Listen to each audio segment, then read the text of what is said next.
If there was a Mount Rushmore for people that were responsible for making Las Vegas as great as it is today, Steve Wynn, his face should be up there.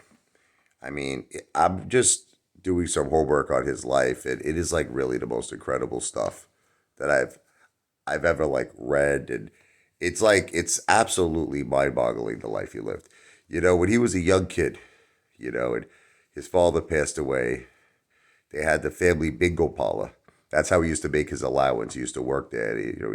What happened was he always wanted to be a developer, and he had these great visions of success. Now, at the time, really nobody was lending to developers. There was just this one bank. And like he met with this big banker who actually initially turned him down and wanted nothing to do with Steve Wynn. But then he came back to him and they were like, look, we have this deal we're doing for the Frontier Hotel Casino. If you put up a very small amount, it was like nothing. It was like peanuts. We'll give you like 2 or 3% of the deal. We'll fly you down to check it out. He's like, I don't know. I'll pay for myself. He said, I'll go down. I mean, he was a young kid in his 20s. Frank Sinatra met him. And they were saying to Frank Sinatra, there was like this young kid, that he's involved in this big deal, the big real estate casino deal, the Frontier Hotel Casino. Frank Sinatra was like, you're coming with me. Took a liking to him and, brought him down to the Sands where he was at this private event with like, all the big stars and the Rat Pack was there. And he was like this was the real, this was like the best time ever. The Rat Pack, man. Dean Martin, Sammy Davis Jr. You have Steve Wynn in this small little like who's who, like a 500 seat, concert, and he's in the heart of it. He's got better seats than any celebrity, and he's watching Frank Sinatra, and that just led to him, a whole life getting very close to the Sinatra family, where he even named the casino the Encore in dedication and tribute to Frank Sinatra. He was responsible to really transform Las Vegas into the entertainment center it is today.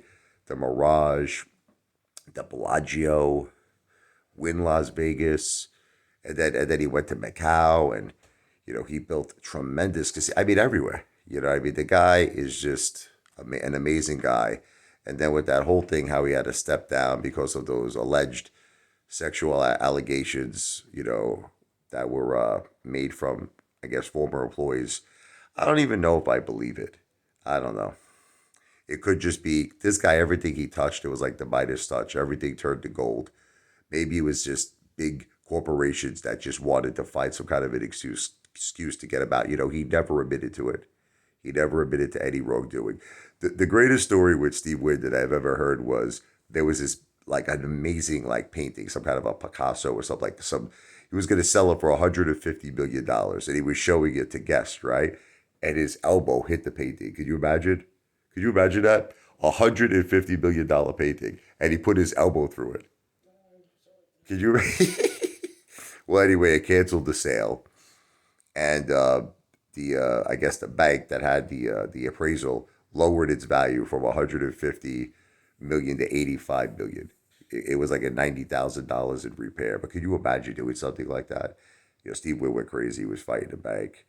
I mean, it all worked out, but I mean, that's something you don't want to do. I remember I was reading this article that Steve Wood said, all I can say, it was lucky I did it. Meaning if someone else did it, you don't want to be that person who put your elbow through $150 million Picasso or painting. But anyway, what an amazing guy, Steve Wood.